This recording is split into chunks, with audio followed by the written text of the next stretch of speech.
After Felipe Massa's practice retirement last year, he has retired from Formula 1, and the 2017 Brazilian Grand Prix was his last home race. He only has one race left to do in a career which has spanned almost a decade with great teams like Ferrari and Williams.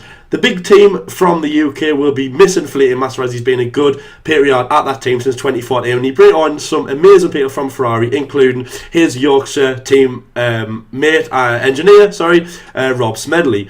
Now, he is off into Formula 1. He's finally got his retirement that he wanted at the end of last year, but obviously he had to come back in to help Lance Stroll in his first season, obviously only being 18 years old, especially being sponsored by Martini. So he'll be driving off into the sunset after the Abu Dhabi Grand Prix. And in this episode, we're going to be talking about the drivers who could fill his seat at Williams. Now, Lance Stroll has been signed for next season. Obviously, he'll be driving in 2018 and hopefully onwards. After pretty of a good season by Lance Stroll. Again, obviously, we'll be reviewing the season later on. Only one F1 debate show after today to wait for the end of the season. So it's getting very, very close till we start doing things like reviews and things like that. So obviously, we'll be talking about Lance later on.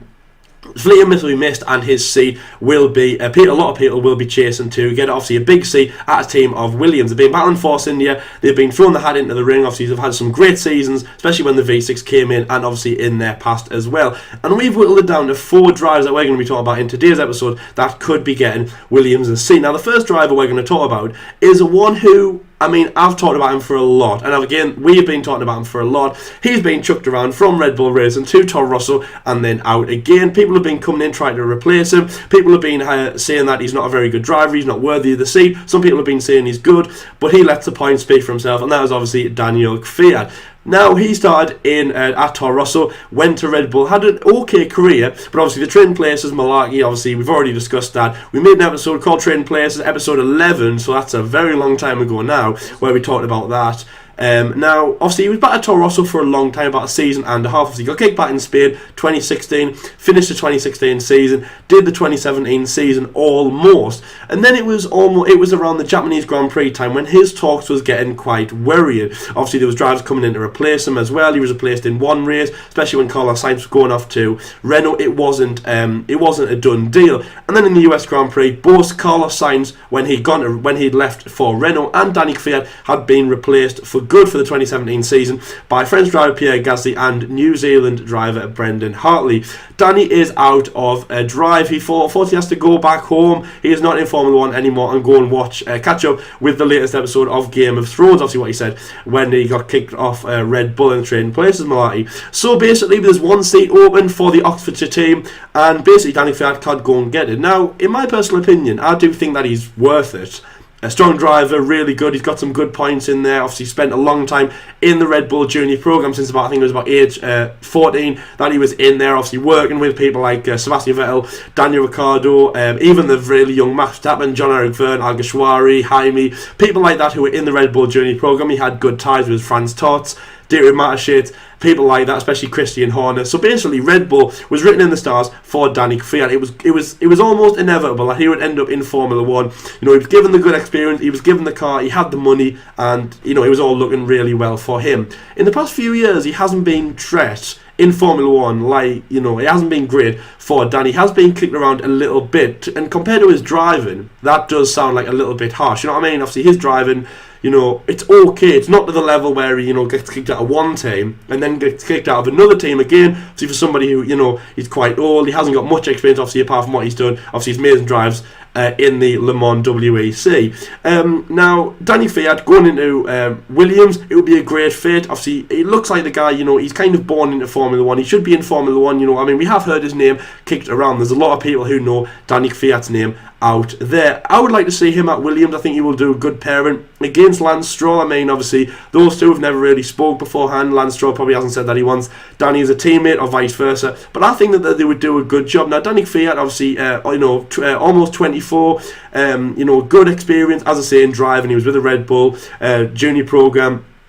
He was with Toro Rosso twice, he was with Red Bull once, so he has the experience to do that. And especially for Lance Stroll, who obviously is 19 and have just done his first season in Formula 1, like Felipe Massa, Danny will have that experience that I think Lance will be able to feed off. As I say again, Danny's driven for Red Bull Racing.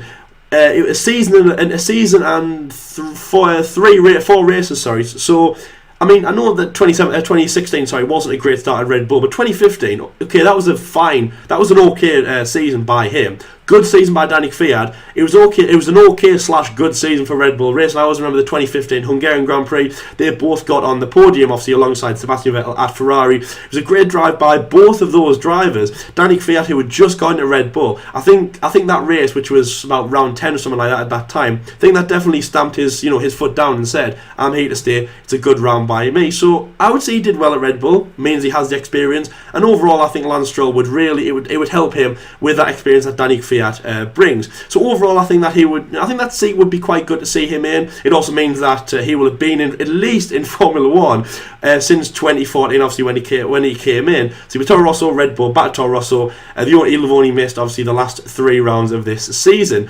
So Daniil Kvyat, obviously okay driver. I know we have a lot of mixed opinions about him. Jordan, I know you have a lot of mixed opinions about him. And again, as I said at the start, we've mentioned him a lot of times, especially since the F1 debate even started. So. Yeah. Williams, do you think they would want Danny in that seat? Do you think he would help Lance Stroll? And, do you think he would provide them a good season, for example, the 4th place season that obviously they need? I think Williams are going to be looking out for a lot of drivers as well, and obviously Daniil Kvyat's name has came up as one of their drivers. Now, for me personally, would Daniil Kvyat fit into Williams? Yes, I personally think he would. He's an alright driver. He's quite talented as well. He's still very young as well, so obviously having a young teammate alongside him as well, pretty much putting him, like the dominant force really in that team. Him being the elder driver, which I think that'll be the first time he's done that in his Formula 1 career. However, Williams don't know why all of a sudden Daniil Kvyat has went from Red Bull to Toro Rosso to out of Formula 1. So they're going to be like, okay, there's something not quite right in the background with this kid. So that's something that Williams will be thinking about, and that's something that I think they'll go, I'm not going to have him. Personally, for me, I think that, as I said, Daniil Kvyat would be a really great fit, but I really can't see Williams sign him. Maybe as a reserve driver one day, but I can't because of why Daniil Kvyat went from pretty much from being on top of the world to 6 feet under essentially. It's like, well, Williams. I don't think Williams are going to back off from there. But another driver that is heavily linked, probably the favourite for the seat, is former Renault driver Robert Kubica. Now, as we all know, Robert Kubica has been out of Formula 1 for the past 8 years, let's say 8-9 years, because of his freak accident that he had back in 2011, so about 6 years ago actually. That freak accident he had in his at a rally stage in Spain. So obviously his former career has been put on hold. There's been many contentious rumours of, is he going to come back? Is he going to will he ever drive a Formula 1 car again? The answer is yes, he has. He's done a couple of tests with Renault beforehand. Now he was tipped to go into there. He was tipped to replace Julian Palmer. Now, as we all know, that seat is now vacant. Carlos Sainz is in there. He's in there before the end of the season. So obviously that was pretty much gone. So everyone thought, okay, Kubica will probably go after some other sport. No, wait there, Massa's going. Oh, let's bring Robert Kubica in. Now he's done he's already done a tyre test for Williams in the 2014 car. Now Massa did say that because he drove the 2014 car, that doesn't mean he's going to get the seat, because there's obviously there's a massive difference between the 2014 car and obviously the 2017 car. So Massa was like, I don't think so.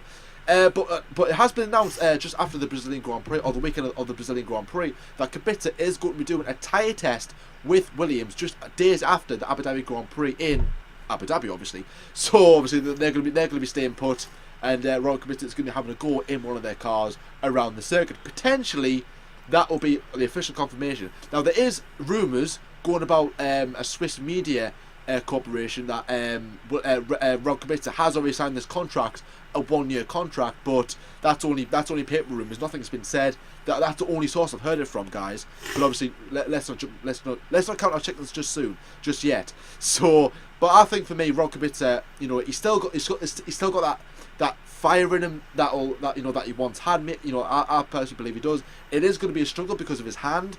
But I think he'll conquer that eventually. He'll just learn to cope with it. So I think for me, Robert Kubica at Williams, it does make sense. It'll be good for Lance Stroll having not only Massa as a teammate, but Robert Kubica as well. The following year, he's going to get some experience from him. Obviously, Massa won 11 races, but Robert Kubica, a race winner, should be more than one race win. And for Williams to move forward, I think again, Robert Kubica's experience, will pay dividends in the future. So obviously, Lyle, I know you're like a huge fan of Robert Kubica. You've expressed how good he is, how talented he is, but do you think that he will fit well at Williams, or do you think because of his accident, it's not going to, it isn't going to go well for him? Yeah, Robert Kubica would be a very good chance. Paddy Lowe, who works for Williams, has actually come out and said that he would be a strong option for Williams in 2018. Again, as you said, he hasn't been confirmed, but it is looking like he is going to. And again, if Paddy Lowe, obviously, big cheese at Williams, if he says that it's going to be a good option, it looks like he is. I mean, he's 32 years old. He brings a lot to the table. Obviously, he's had loads of experience in rallycross, in different types of motorsport, and of course Formula One. About a decade ago. I don't think anything about his injury or anything like that will take him out of the spotlight. Obviously, it looks like he's doing really good, doing really well recovery. Again, obviously, he's raced after that. Obviously, his most recent rally was the 2016 Monte Carlo rally. Obviously, he started in 2013, so a good 3 years, chunk of rally crossing. Obviously, as well as it's like his 6 years or whatever in Formula One. Really strong from that. If he goes to Williams, I think it would be really, really good for him. I think who's on the market at the moment, he is definitely the strongest guy. Obviously, as I say, he's got a good age behind him, really good experience, and that's what they want. I mean, obviously, no offense to Lance Stroll, because he is getting on. He is. He has done well. He's got a second place. Obviously, I always remember that. He got a good points finish in Canada. He's done well this season. He has done quite well. He's probably in contention for things like the driver, well, at least the rookie of the year. But obviously, we'll get onto that later on. We're not going to spoil anything like that. But even though he's done really well this year, and Williams are a very much kind of like they're a glued team. They're a strong team. Even though they've had some new faces in before, they've spat out good Mercedes drivers. Let's not forget. I mean, Valtteri Bottas, even though he's had a great car this season, remember they have just spat him out, from having him from 2013, a good Finnish driver who, he was young and kind of inexperienced then, got him through the ranks, and then spat him out, and he's now, as I say, a Mercedes driver. That's almost what happened. I mean, not I'm not saying it's all down to Felipe Massa, but because Felipe was his teammate to Valtteri, possibly maybe he had a big influence on how Valtteri drove in Formula One. So again, if Robert came in, maybe he would help Lance Stroll and help him for the better. Obviously, that's definitely what the team will want.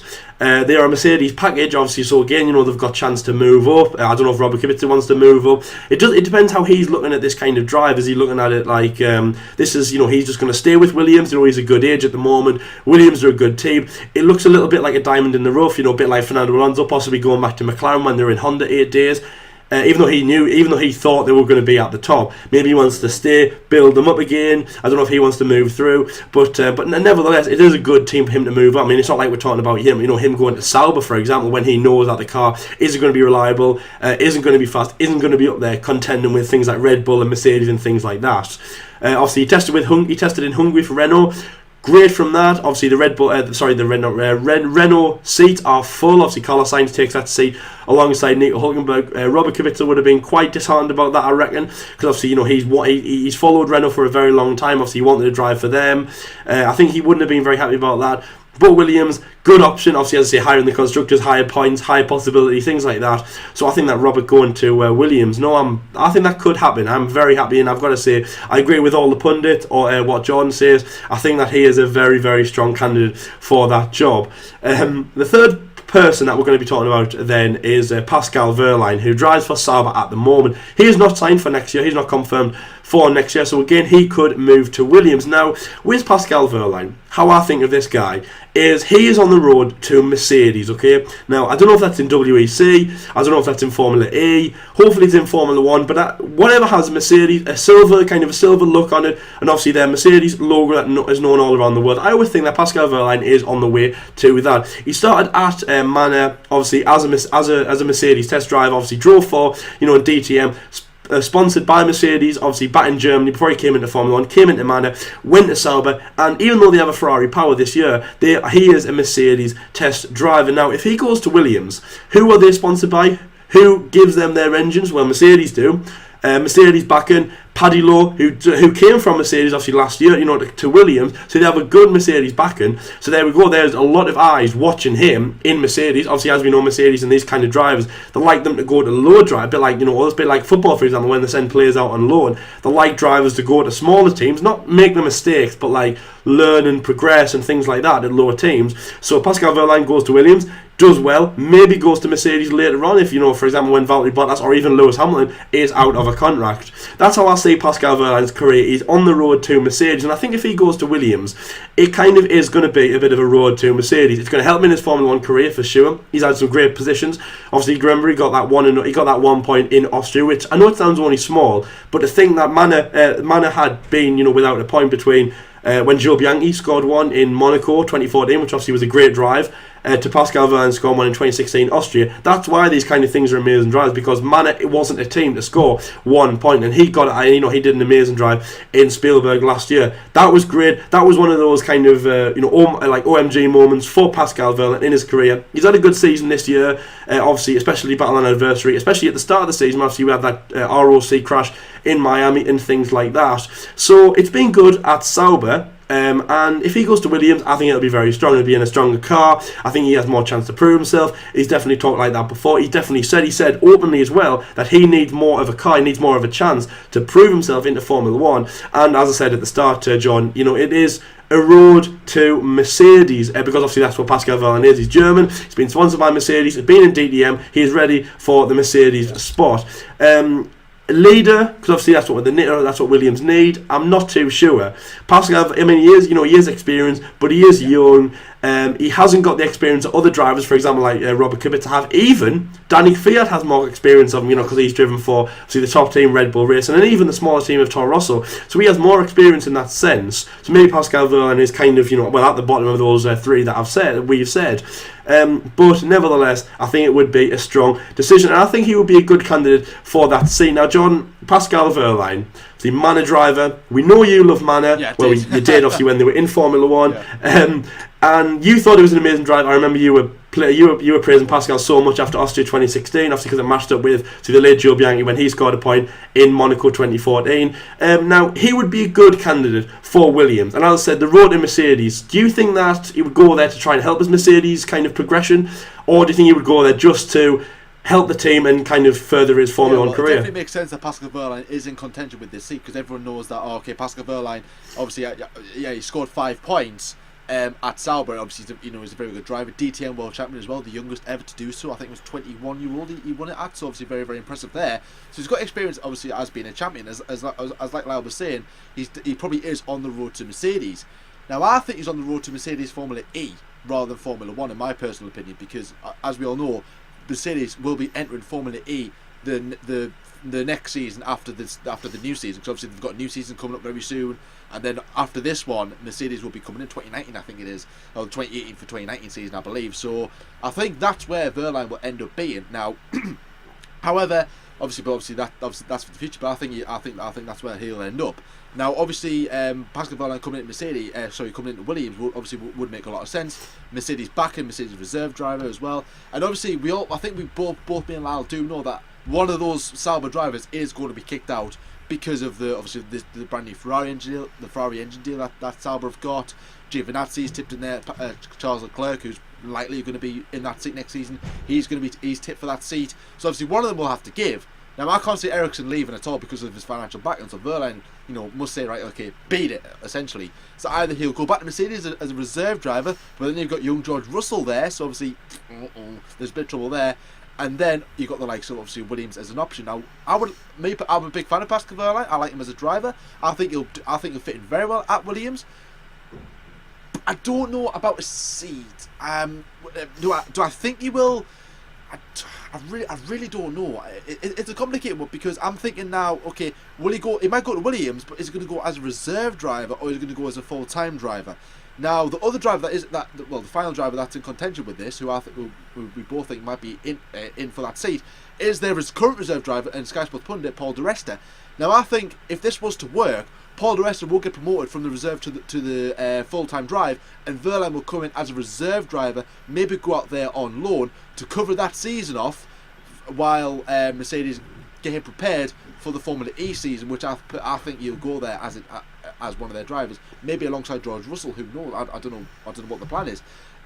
So obviously give him a seat at Sauber. So I think that's a system that they might progress should where Williams decide to go with Paul di Resta. Now, Paul di Resta, former Force India driver, wasn't really creating anything spectacular at Force India. Scored a couple of points here and there, but it wasn't anything like Lewis Hamilton level in terms of driving. It was just Paul di Resta, Scottish driver, good lad. He does pays his taxes and all that. Oh well, I think he does anyways. One of them, at least one of them does anyways, guys.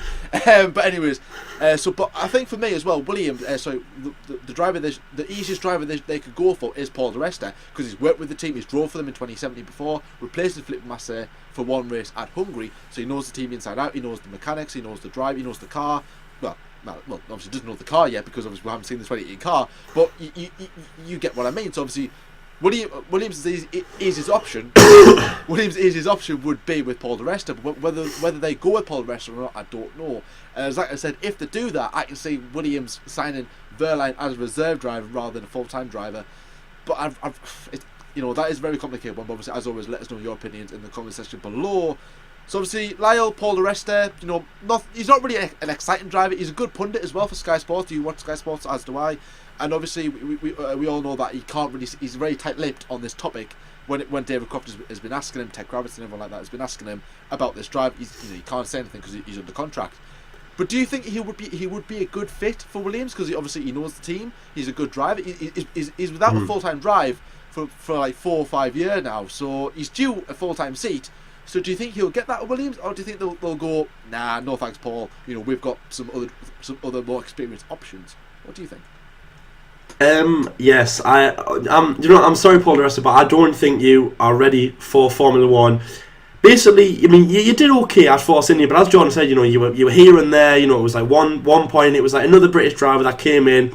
He did okay, obviously, with things like Adrian Sutil. You did okay, but then he came out of Formula One, and I've got to say, Jordan, I mean, for example, when you were thinking about Paul di Resta, I was thinking of people like Martin Brundle, Anthony Davidson, and Johnny Herbert, for example. I mean, Johnny Herbert, great driver. Martin Brundle, he was an okay driver. Anthony Davidson, less said about him the better. Yeah, definitely. But the one thing that they've all done, okay, is, I would say, kind of Damon Hill also, but I mean, he has 96 world champions. Obviously, he's kind of on a different league. But those kind of drivers, right, they've had okay Formula One careers, apart from maybe one of the guys I said in that list. But they've went on to punditry, right? Yeah. They've went on to commentary. They've went on to being journalists, reporters, things like that, being on the camera for Formula One and sports in general. And they have done quite well. Probably they've done on par, if not better, than their Formula One days. Especially Martin Brundle. He's definitely at the top. He's one that he was okay in Formula One, but he's went on sky high in that. Yeah. Paul di Resta. He was okay at Force India, but he's gone on, okay? As John said, he works for Sky Sports F1. He does things like the Friday practices alongside Crofty, obviously, when Martin Brundle's, I don't know what he's doing, something else, Martin Brundle. Waiting for the F1 debate show that gets released on Saturday. But yes, he is. Anyway, yes, Martin Brundle, great. Paul di Resta, he's a good pundit. And and I'm saying that right now, I think that he was a better pundit. He is a better pundit than he was a driver.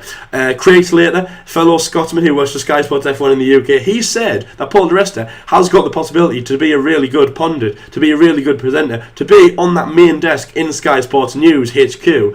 I think he does really well. I think he does. For example, I don't know if you watch Sky Sports, but when they do things like when they go to the iPad, I only found that out a few years ago. That they call the SkyPad the iPad because of the iPad. Anyway, when they do things like that, when they analyse the race, when they analyse on board cameras and things like that, Paul di Resta is always there, and he's always really, really good. He's fluent. He's a good presenter. He's really good. I mean, he's not quite F1 debate show style, but he is a good presenter.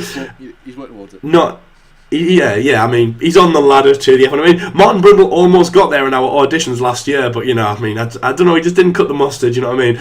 But he is good. He is a good pundit. I would say he's a good pundit, better than he was a driver, and also as well, he's getting on a little bit. He drove in Hungary for Williams. Didn't work out very well. Probably it went south of what he expected it to do. Especially a lot of people, especially British fans, were excited about that because obviously British drivers at the moment are few and far between. Obviously we only have one in Formula One at the moment. JB went last year. He came in for Monaco, one race, and obviously Jolyon Palmer has unfortunately left Formula One in the last few races, obviously because of Carlos Sainz going into Renault. So it's only one British driver at the moment. So as I say, big country. I think we are now the most successful world champion country, because I think I don't know if it was this year because of Lewis Hamilton's fourth, but we are definitely, I think we are number one, obviously, along with like people like Germany and that, because obviously we are amazing and we are the F1 habitual. The F1 habitual is British, of course, but so Paul di Resta did okay, British driver, they're excited about him, but I don't think he cuts the mustard. He's a reserve driver, but as I say, he's out of the swing. He works for Sky Sports F1, he's a pundit, he's a commentator, he's quite good,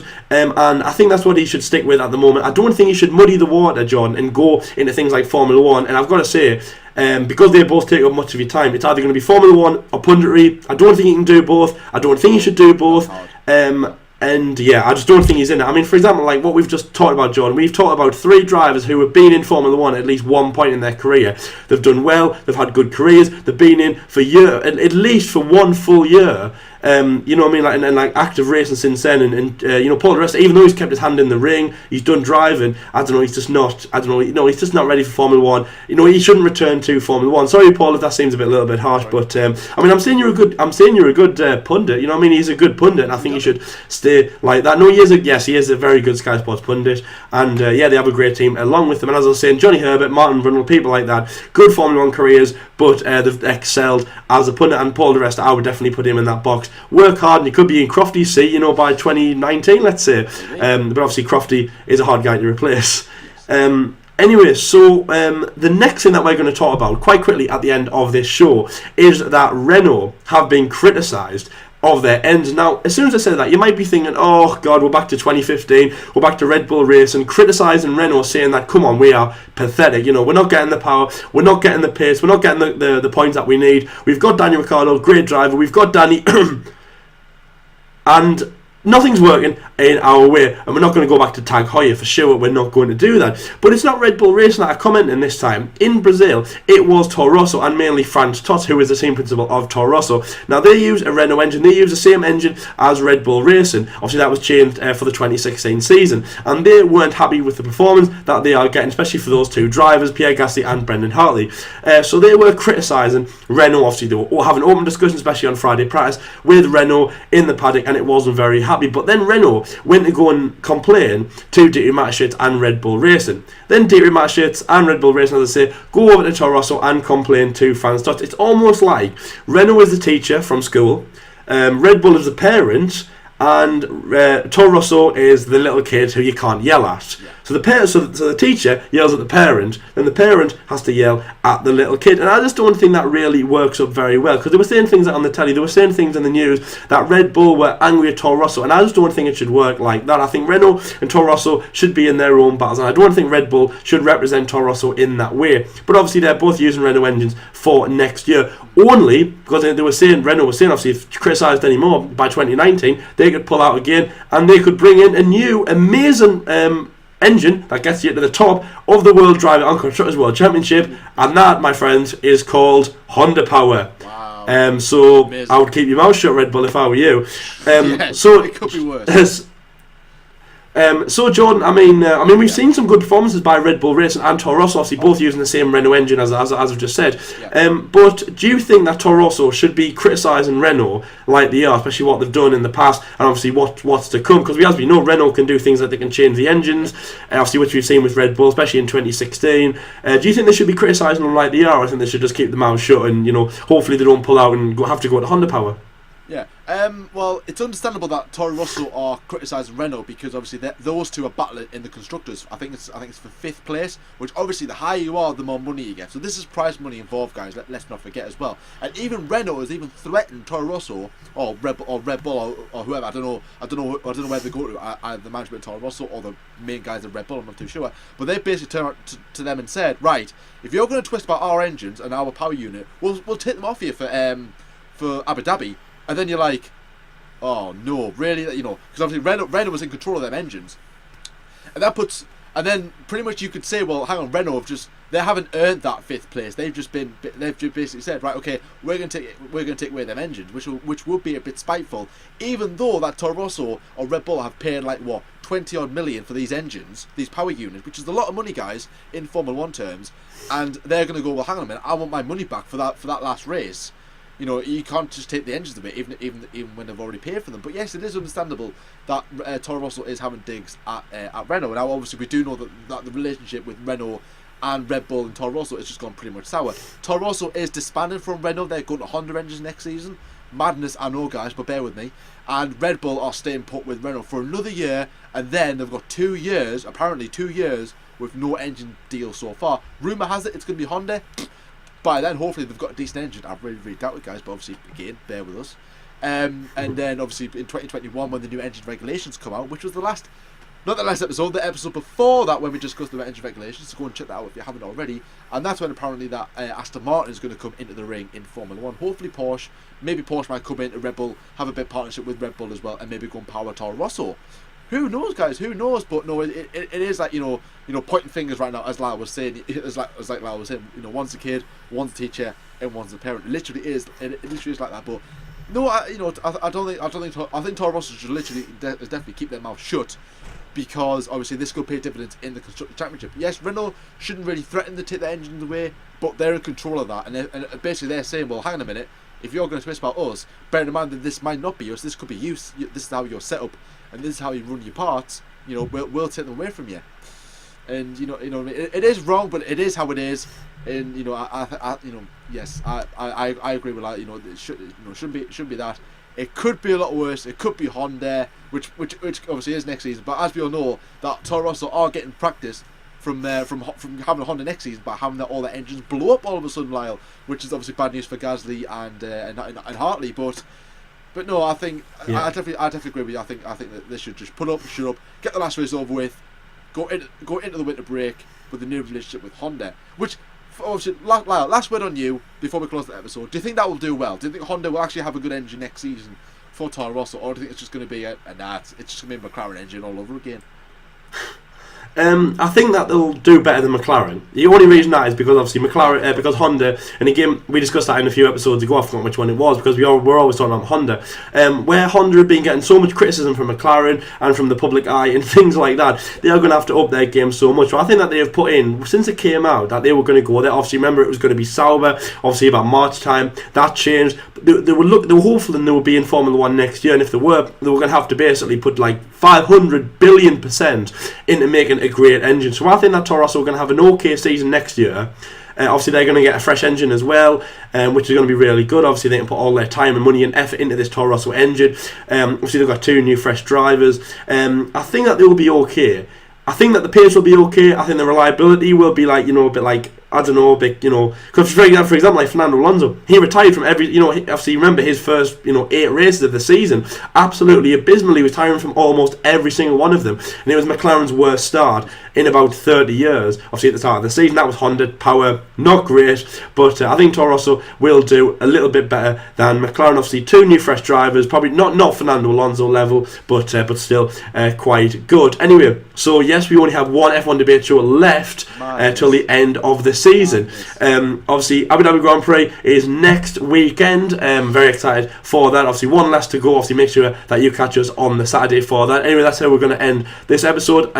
We hope you've enjoyed it. Leave your comments in the comments. Leave your opinions in the comment section below, or about the Williams drivers. Who do you think will take that seat? Any of the 4 drivers that we've mentioned, obviously Robert Kubica, Paul Resta, Daniil Kvyat, or Pascal Wehrlein, or do you think it'll be somebody else? Do you think it'll be your Uncle Steve? Who do you think will take that seat? Do you think it'll be Jordan? Do you think it'll be me? Do you think it'll be... Who do you think?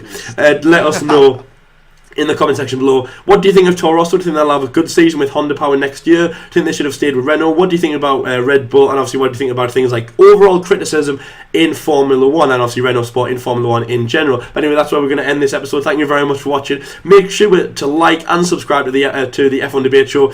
We only have one F1 debate show left, as I've said, but obviously we have loads more to do in December, and obviously catch us for 2018 as well, our second full season on YouTube. It is going to be a good one, guys, so make sure you stay tuned for that. Tell your friends about us, and of course we've been the F1 Debate Show, and until next time, guys, we'll see you later. See you later, guys.